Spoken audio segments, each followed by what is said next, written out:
Salve María y bienvenidos a este nuevo vídeo que vamos a realizar en los cuales vamos a explicar los simbolismos más importantes del Triduo Pascual, de la Semana Santa y el Triduo Pascual, que son las ceremonias más importantes de la Iglesia Católica. Antes, no te olvides, suscríbete en el canal, activa la campanita y comparte con tus amigos para que cuanta más gente pueda disfrutar de este vídeo, más puedan aprovechar y conocer lo que es la vida, pasión y glorificación, resurrección de Cristo nuestro Señor. Hoy vamos a explicar la ceremonia, los oficios de Viernes Santo. Viernes Santo en la Pasión del Señor. Os acordabais, si habéis visto el vídeo anterior del Domingo de Ramos, que también se titulaba así, Domingo de Ramos en la Pasión del Señor. Hoy en día la Iglesia no celebra la Santa Misa, no se celebra la Eucaristía. Nos vamos a ver ahora el porqué. Pero esta ceremonia se divide en 4 partes o 5 partes fundamentales. Vamos a dividirla en 5 partes. Es el rito de entrada, la procesión de entrada, la pequeña procesión de entrada, la liturgia de la palabra, en la cual se incluye esa oración de los fieles universal tan particular que tenemos el día de hoy. Después tenemos lo que es la adoración de la Santa Cruz, de una manera también solemne, sobria. Tenemos también el rito de comunión o la misa de los presantificados, como se llamaba antes, y vamos a ver después el por qué se llama así. Y al final tenemos las oraciones de conclusión y el rito de despedida. Entonces vamos a empezar por la procesión de entrada. Y lo primero que nos encontramos en la procesión de entrada, ¿qué es? Que el altar está completamente desnudo. No hay velas, no hay flores. El sacerdote va vestido con casullas rojas, símbolo de ¿qué? De la pasión, de la sangre que Jesús ha derramado en el día de hoy por cada uno de nosotros. El Domingo de Ramos, se me olvidó decirlo, lo comento ahora, también el sacerdote va con la casulla roja, con los ornamentos rojos. ¿Por qué? Porque, acordaros, celebrábamos Domingo de Ramos en la pasión del Señor. Entonces el sacerdote entra en silencio, llega a los pies del altar y se posterna, se tumba boca abajo en el suelo como signo de humillación, como signo de impetración a Dios, pidiendo por cada uno de nosotros. También como símbolo y como representación de aquella oración que hizo Jesucristo en el huerto de los olivos, donde se postró en la roca pidiéndole al Señor que apartara de sí ese cáliz, pero sobre todo que no se hiciera la voluntad de Él, sino la del Padre. Ese es el símbolo que tenemos en la procesión de entrada, en la cual el sacerdote se tumba en el suelo y hace una breve adoración a Cristo nuestro Señor, que muere hoy por cada uno de nosotros. Una vez hecha esta oración, el sacerdote va a su lugar y ahí empieza lo que es propiamente la liturgia de la palabra, que nos habla profundamente de la pasión y de la muerte de Cristo. Es el profeta Isaías que nos va a hablar en esa primera lectura. El Salmo responsorial nos va a decir: Padre, a tus manos encomiendo mi espíritu. Es el deseo que tiene Jesucristo en cuanto hombre de darse por entero por cada uno de nosotros e implora esa bendición del Padre, esa entrega al Padre: a tus manos encomiendo mi espíritu. En la segunda lectura será San Pablo en la carta a los Hebreos el que nos hable del sacerdocio real de Cristo, Él como único y eterno y verdadero sacerdote. El versículo del Evangelio es muy elocuente ya de por sí. Es aquella frase de San Pablo: Cristo se ha hecho por nosotros obediente hasta la muerte y una muerte de cruz. Por eso Dios lo exaltó sobre todo y le concedió el nombre sobre todo nombre. En ese momento se leerá el Evangelio de San Juan. Y se lee en el día de hoy el Evangelio de San Juan íntegro. ¿Por qué? Porque San Juan es el 4º evangelista y fue el único evangelista, el único apóstol que estuvo presente en la crucifixión del Señor. Por lo tanto, San Juan, la pasión, se lee en ese día porque él fue un testigo ocular de lo que pasó en el Monte Calvario. Es una cosa también importante que el Domingo de Ramos también se hace cuando se lee la Pasión, que cuando se dice: e inclinando la cabeza entregó el Espíritu, todos nos arrodillamos en señal de duelo, en señal de adoración y en señal de postrarse ante la redención que se consuma en el momento en que Cristo da la vida por nosotros.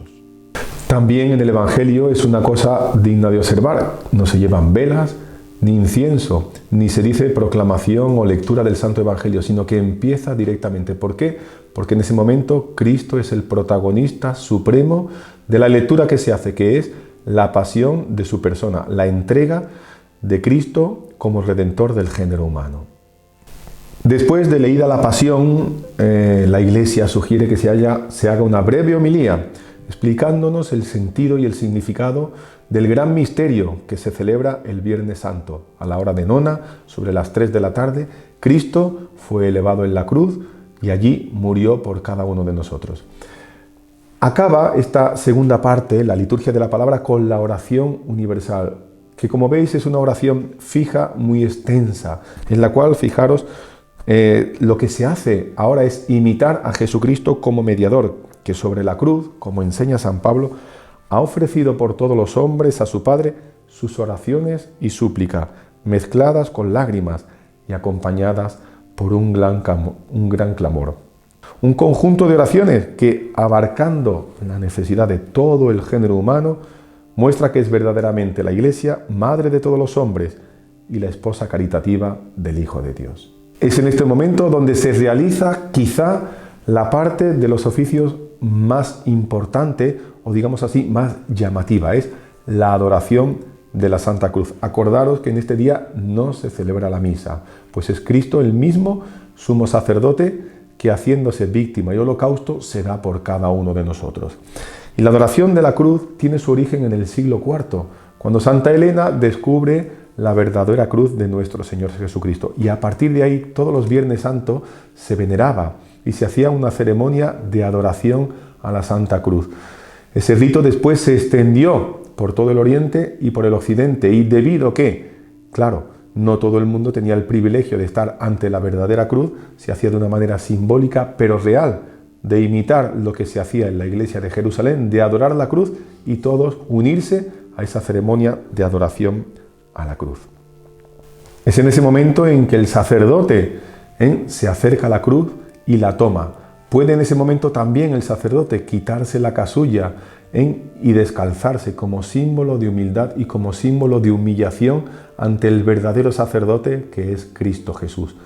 Y de una manera muy solemne, de una manera lenta, pausada, sobria, se irá realizando una ceremonia bellísima con un profundo significado: la desvelación de la Santa Cruz. Hay dos maneras de hacer esta desvelación o procesión de la Santa Cruz. Una es que el sacerdote llega desde el fondo de la iglesia o desde un lugar adecuado y, haciendo 3 paradas, eleva el madero de la cruz y canta con voz solemne: Ecce lignum crucis, in quo salus mundi pependit. Venite, adoremos. He aquí el santo madero, la Santa Cruz, donde pendió, donde colgó la salvación del mundo. Venid a adorarlo. Esa es una primera forma. Hay otra forma que es quizás más solemne y más simbólica, en la cual el sacerdote, poniéndose en el centro, coge la cruz que está cubierta por un velo, habitualmente un velo morado, un velo púrpura, ¿no? Y desprende una parte de ese paño, desvelando, mostrando al pueblo que allí se congrega una parte del crucificado, la parte derecha. Y en esta primera ostensión se representa la primera predicación de la cruz. Los apóstoles no habían recibido aún el Espíritu Santo, no podían hablar del misterio de la redención, sino con los discípulos de Jesús, y temían llamar la atención. Este primer homenaje que se hace a Cristo es ofrecido en reparación de los ultrajes que el Salvador recibió en casa de Caifás. También el sacerdote ahí canta: he aquí donde está el madero de la cruz, donde pendió la salvación del mundo. Y el pueblo responde: venid a adorarlo.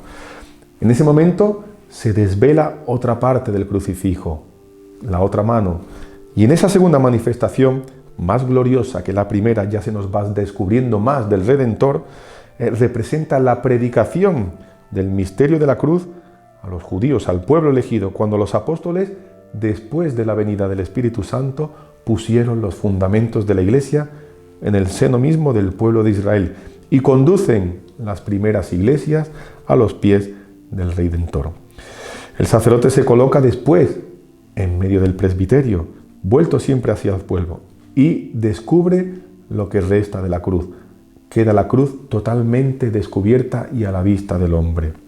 Elevándolo un poco más, canta como en las anteriores veces: «He aquí el madero de la cruz, donde estuvo clavada la salvación del mundo», a lo cual el pueblo responde otra vez: «Venid a adorarlo».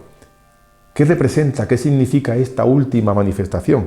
Representa la predicación del misterio de la cruz en el mundo entero. Dios se muestra para todo el mundo, gentiles y judíos. Para todos ha venido Cristo. En este tercer homenaje, rendido a la cruz, es una reparación que se hace de los ultrajes que el Salvador recibió en el Calvario, de tal manera que Él queda expuesto a la burla, al escarnio, pero también queda expuesto para mostrarse a todo el pueblo, sea judío, sea gentil, por todos nosotros. En ese momento el sacerdote, ya enarbolada, ya en lo alto, dejará la cruz encima del altar, colocándole unas velas, unos cirios que lo iluminarán. Se mantendrá ahí hasta el día glorioso de la resurrección, para mostrarse a toda la humanidad, para mostrarse a todos aquellos que quieren entregarse y quieren adorar al Señor. En ese momento el sacerdote, como signo de adoración, se arrodilla y la besa, lo cual harán también todos los fieles como signo de adoración a Cristo nuestro Señor. En ese momento, en la Iglesia canta con el pueblo fiel los improperios. Son esa censura que hace Cristo nuestro Señor al pueblo elegido, al pueblo elegido. «Pueblo mío, ¿qué te he hecho? ¿En qué te he ofendido? Respóndeme». Y se intercala con el trisagio u oración a Dios, 3 veces santo, que dice así: «Agios Oteos, santo Dios, agios Iscrios, santo fuerte, agios Satánatos, eleison imas, santo inmortal, ten piedad de nosotros». Porque fueron griegos, fueron latinos, fueron judíos, todos aquellos que insultaron e hicieron escarnio y burla contra nuestro Señor. El Señor hace esos improperios y la Iglesia quiere repetir: «Pueblo mío, ¿qué te he hecho? ¿En qué te he contristado? Respóndeme». Es esa aclamación del Señor pidiendo al pueblo que tenga pena de Él, que tenga misericordia de Él y que vea que en esa cruz en la cual Él está clavado es donde se realizará la salvación del hombre. En ese momento, si la adoración se alarga, la Iglesia nos propone unos himnos que son preciosos, en el Crux Fidelis o el Vexilla Regis. El Crux Fidelis dice así: «Oh cruz fiel, árbol único en nobleza, jamás el bosque dio mejor fruto, en hoja, en flor y en fruto». Y así continúa. El otro himno, el Vexilla Regis, también es maravilloso porque dice: «Avanzan los estandartes del Rey, fulge el misterio de la cruz, porque el que la vida venció a la muerte y por la muerte se extendió la vida. Del costado herido por el hierro cruel de la lanza, para lavar nuestras manchas, manó agua y sangre». Y de esa manera se va adorando, el pueblo fiel van adorando a la cruz de nuestro Señor Jesucristo. Una vez acabada, el altar, que hasta entonces estaba totalmente desnudo, será recubierto con un mantel blanco que representará la sábana en la cual estuvo nuestro Señor en el sepulcro. Y ahí comienza lo que es el rito de comunión, o lo que antiguamente se llamaba la misa de los presantificados. ¿Por qué se llama presantificados? Porque la Iglesia daba la comunión que el día anterior, el Jueves Santo, se había consagrado. Ese pan estaba presantificado. Se reservaba para que el pueblo, en los oficios de Viernes Santo, pudiera beneficiarse de la Eucaristía, de la comunión. Por eso que se llamaba la misa de los presantificados. No es que fuera una misa, sino que se le decía así coloquialmente porque era lo que sustituía la misa. Era el oficio en el cual se distribuía la Sagrada Comunión. Y el rito será el propio de la comunión. Se rezará el Padre Nuestro, después el Agnus Dei, y de ahí el sacerdote procederá a la distribución de la Sagrada Comunión. Antes vendrá el Santísimo en procesión, donde habitualmente se le cantará el Pange Lingua Lauream, no el Pange Lingua Gloriosi de Santo Tomás de Aquino, sino el Pange Lingua Gloriam, que dice así: Canta a alto, lengua, el conflicto, la victoria que reparó nuestra pérdida. Exalta el triunfo de tu canción, el brillante trofeo de la cruz. Di cómo el Señor dio su vida para conquistar en la lucha gloriosa. De esa manera el Santísimo llegará al altar y allí se distribuirá la comunión a los fieles. Una vez distribuida la Sagrada Comunión, irá en procesión sobria y solemne la pícide donde se reserva el Santísimo al lugar reservado para él mismo. Y ahí el sacerdote, después de rezar y hacer acción de gracias, después de la comunión, rezará la oración poscomunión y la bendición final, que es una oración, no se da la bendición en cuanto tal, porque acordaros, lo decíamos antes, ¿no? El Triduo Pascual forma un solo conjunto de la liturgia, que se divide en Jueves Santo, Viernes Santo, y acabará con la misa de la Vigilia Pascual, en la cual ya se dará la bendición cantando ese doble aleluya. Una vez que se reza esa oración de bendición, en silencio, sin ningún tipo de música, de una manera solemne, sobria, el sacerdote saldrá del lugar donde se han celebrado los oficios acompañado por aquellos que le han ayudado en la celebración, sean acólitos, sean diáconos, y en ese momento será el silencio. Se desvestirá el altar, se quitarán todos los manteles y quedará únicamente la cruz de nuestro Señor con 4 o 6 velas que le alumbrarán, para darnos a entender, para hacernos ver que Cristo ha muerto por cada uno de nosotros y que Cristo ha sido elevado en el árbol de la cruz para la redención y la salvación del género humano.